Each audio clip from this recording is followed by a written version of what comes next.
ശ്രദ്ധിക്കണേ, വാർദ്ധക്യ സഹജമായ രോഗങ്ങളിൽ നിന്ന്, പ്രയാസങ്ങളിൽ നിന്ന് രക്ഷ കിട്ടാനും അതേപ്രകാരം മറ്റുള്ളവർക്കിടയിൽ പറയാൻ പോലും മടിക്കുന്ന വിധത്തിലുള്ള രോഗങ്ങളെ കൊണ്ട് പ്രയാസപ്പെടുന്നവർ അതിൽ നിന്ന് രക്ഷപ്പെടാൻ, അങ്ങനെയുള്ള രോഗങ്ങൾ വരാതിരിക്കാൻ മുത്ത് റസൂൽ നമ്മളോട് സുബഹിക്ക് ശേഷം ചൊല്ലാൻ നിർദ്ദേശിച്ച അതിപ്രധാനപ്പെട്ട ഒരു ദിക്റും പ്രാർത്ഥനയുമാണ് ഇന്ന് പറയുന്നത്.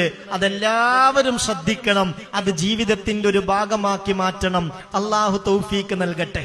സുബ്ഹാന റബ്ബിയൽ അലീം വബിഹംദിഹി, സുബ്ഹാന റബ്ബിയൽ അലീം വബിഹംദിഹി, സുബ്ഹാന റബ്ബിയൽ അലീം വബിഹംദിഹി.